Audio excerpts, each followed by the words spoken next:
বিশ্ব যখন ক্রমাগত গাজায় ইসরায়েলের সামরিক অভিযানের বিরুদ্ধে রুখে দাঁড়াচ্ছে, তখন যুদ্ধক্ষেত্র শুধু ধ্বংসস্তূপেই সীমাবদ্ধ থাকছে না। মাঠের লড়াইয়ের চেয়েও বড় লড়াই চলছে তথ্যের জগতে। চোখে দেখা যায় না, তবুও এই যুদ্ধ আরও সূক্ষ্ম, আরও গভীর এবং সম্ভবত আরও বিপজ্জনক। প্রশ্ন হচ্ছে, কিভাবে এই তথ্যযুদ্ধ দিনে দিনে হয়ে উঠতে শুরু করেছে ইসরায়েলের প্রধান হাতিয়ার। মিডল ইস্ট মনিটরের একটি প্রতিবেদনে সম্প্রতি ফুটিয়ে তোলা হয়েছে কিছু চাঞ্চল্যকর তথ্য, যেখানে ফাঁস হওয়া মার্কিন নথিপত্রে উঠে এসেছে এক বিস্ময়কর ঘটনা। মূলত ইসরায়েলি পররাষ্ট্র মন্ত্রণালয়ের সহায়তায় পরিচালিত একটি গোপন প্রভাব বিস্তারকারী প্রচার অভিযান, যার কেন্দ্রে রয়েছে ইনস্টাগ্রাম, টিকটক এবং ইউটিউবের মতো বিভিন্ন সামাজিক যোগাযোগ মাধ্যম। আর এই অভিযানের লক্ষ্য একটাই, বিশ্বজুড়ে গাজার বাস্তবতাকে আড়াল করে নিজেদের অর্থাৎ ইসরায়েলি ন্যারেটিভ সামনে তুলে ধরা।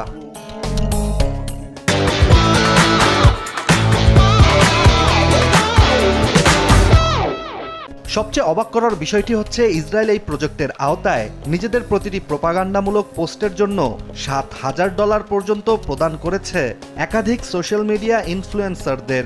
আর এর মাধ্যমে তরুণ প্রজন্মকে প্রভাবিত করা হচ্ছে ইসরায়েলি গোলাবর্ষণের নিচে চাপা পড়া শিশুগুলোর আর্তনাদ ভুলে যাবার জন্য।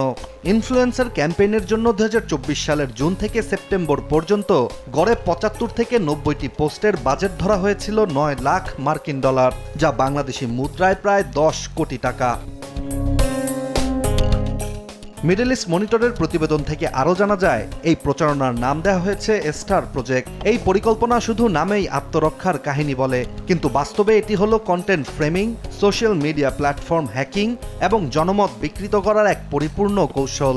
এটি কাকতালীয় নয় যে এই নামেরই একটি প্রকল্প চালু করেছে মার্কিন ডানপন্থী থিঙ্ক ট্যাঙ্ক হেরিটেজ ফাউন্ডেশনও, যারা ইসরায়েল বিরোধী মতকে সরাসরি সন্ত্রাসবাদের সমর্থক হিসেবে তুলে ধরতে চায়। দুইটি প্রকল্প আলাদা হলেও লক্ষ্য এক, সমালোচনাকে চুপ করানো ও প্রতিবাদকে চক্রান্ত বানানো।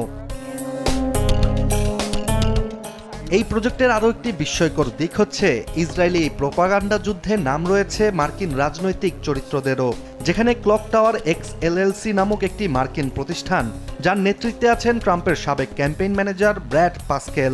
তাদেরকে দেয়া হয়েছে $6 মিলিয়ন চুক্তি, যার উদ্দেশ্য প্রতি মাসে অন্তত 50 মিলিয়ন সোশ্যাল মিডিয়া ইমপ্রেশন তৈরি করা, যেগুলো হবে ইসরায়েলপন্থী।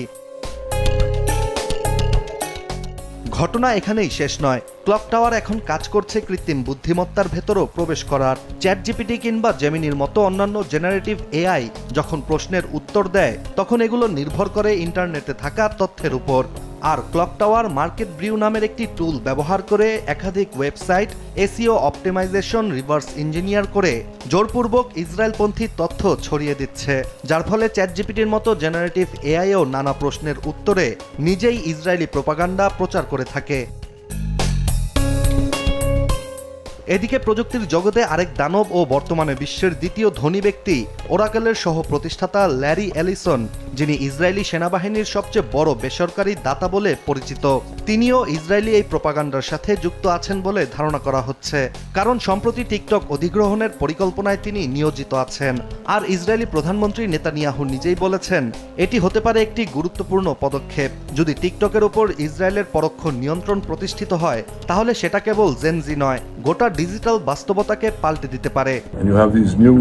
Things, like drones, things like that. I won't get into that. But we have to fight with the weapons that apply to the battlefields in which we're engaged. And the most important ones are the social media. And the most important purchase that is going on right now is followers. TikTok. TikTok, number one. And I hope it goes through because it can be consequential.